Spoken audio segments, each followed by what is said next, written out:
और लॉ बिना लिखे नहीं आएगा, ध्यान रखो इसको। देखो फॉरेन ब्रांच से सवाल चिपका सकता है तुम्हारे ऊपर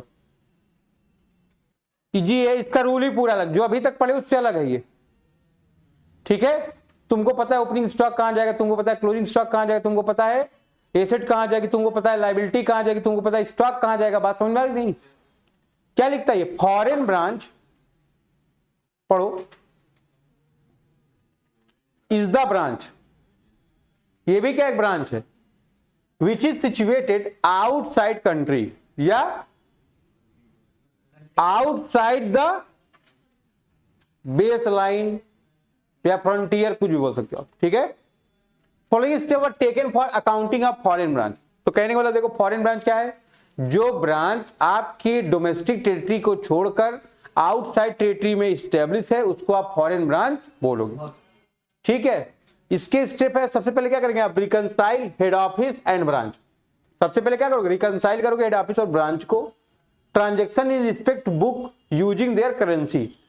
अब जैसे इंडिया रुपया फॉलो करता है तो रुपये में बनेगा, है ना। इंग्लैंड है पाउंड में बनाओ, अमेरिका डॉलर में बनाओ, जहां जो करेंसी चलती होगी वहां उस करेंसी में आपको प्रिपेयर करना पड़ेगा। फिर convert foreign branch trial balance from foreign currency to Indian rupees using rule given in AS 11। आप क्या करोगे, अकाउंटिंग स्टैंडर्ड 11 को अप्लाई करके ट्रायल बैलेंस को फॉरेन करेंसी से इंडियन रुपीज में आप कन्वर्ट करोगे। फिर अगर क्लोजिंग स्टॉक मिसिंग है, क्या प्रिपेयर करेंगे आप, स्टॉक अकाउंट, है ना, in foreign currency to find out value of stock, है ना। और क्या फाइंड आउट करोगे आप, स्टॉक की वैल्यू फाइंड आउट करोगे। फिर prepare branch final account from converted trial balance. फिर क्या करेंगे आप, कन्वर्टेड ट्रायल बैलेंस प्रिपेयर करोगे। फिर हेड ऑफिस का ट्रेडिंग पीएल और बैलेंस शीट प्रिपेयर करेंगे, ठीक है। नोट, क्लोजिंग स्टॉक में भी missing, prepare stock account in Indian currency to find out value of stock. आपको पता है अगर स्टॉक का कोई भी आइटम मिसिंग है आप स्टॉक अकाउंट बनाओगे, करेंसी जिसमें आपसे बोला होगा, इंडियन है तो इंडियन करेंसी में, या फॉरेन का ब्रांच होगा तो फॉरेन करेंसी में, ठीक है। स्टेप 5 क्या प्रिपेयर करेंगे आप, कंसोलिडेटेड बैलेंस शीट। कल मैं आपको बता रहा था कंसोलिडेटेड बैलेंस शीट का मतलब क्या है, जब दोनों ब्रांच और हेड ऑफिस की कंबाइंड बैलेंस शीट आप एक साथ बनाते हो उसको आप क्या बोलते हो, कंसोलिडेटेड बैलेंस शीट के नाम से आप जानते हो। तो prepare consolidated balance sheet, incorporate branch balance sheet, provision for unrealised profit so be made, should be made, ठीक है। इसमें क्या करते हो, जो अनरियलाइज्ड प्रॉफिट होगा उसका अमाउंट निकाल लोगे। अगर स्टॉक का किस पर होगा, इनवॉइस प्राइस पर, अगर इनवॉइस प्राइस पर होगा तभी स्टॉक रिजर्व निकालते हो ना, तो इसको ध्यान रखोगे, ठीक है। तो ये सब तो तुम लिख लेना नोट से, एक पेज छोड़ के ये लिखो, आइटम इन ट्रायल बैलेंस ये लिखो, मैं समझा दूं फिर आप काम करना चालू। लिख लीजिए रूल ऑफ कन्वर्जन AS 11, मतलब अकाउंटिंग स्टैंडर्ड 11 में बताया गया किसके अकॉर्डिंग आपको कन्वर्जन करना है, इसी पे आपको फोकस करना है। लिखिए फटाफट।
हो गया सबका? हो गया कि नहीं? बोल दिया करो फिर एक बार। अब ध्यान दो भाई, रूल ऑफ कन्वर्जन है। ES 11 क्या कहता है?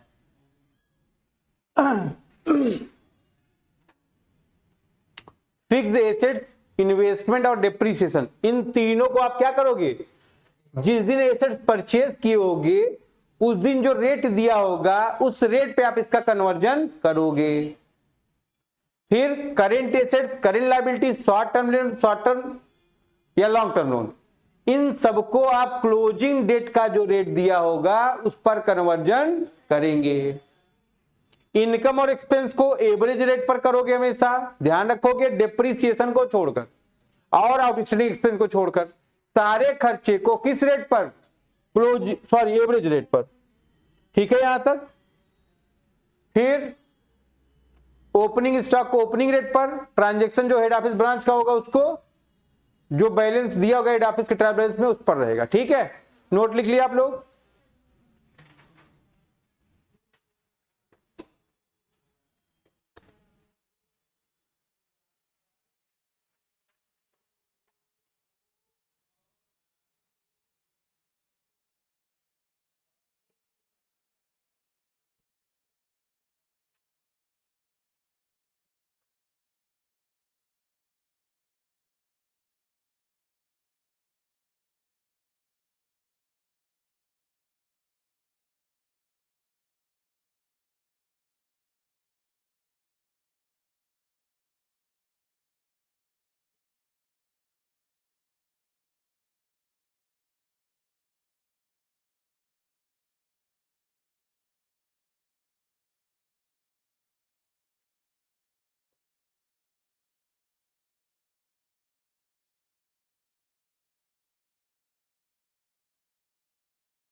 हो गया बेटा? कह रहा कोई भी डिफरेंस आ रहा है कन्वर्टेड ट्रायल बैलेंस में, उसको एक्सचेंज डिफरेंस के नाम से आप ट्रांसफर कर देंगे पीएल में।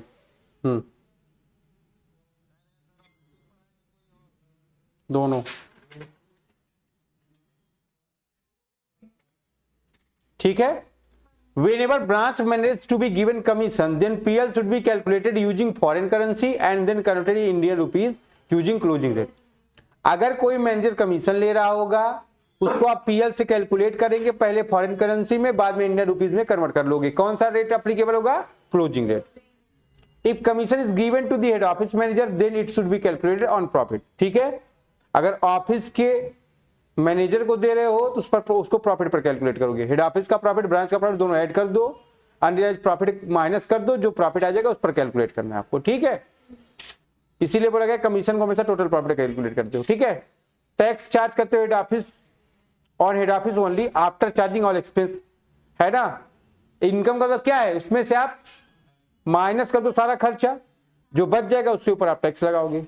एवरेज रेट का मतलब आपको पता है, opening rate plus closing rate divide by 2। ये हो गया कि नहीं? इतना कर लीजिए।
हो गया सर। सबका हो गया?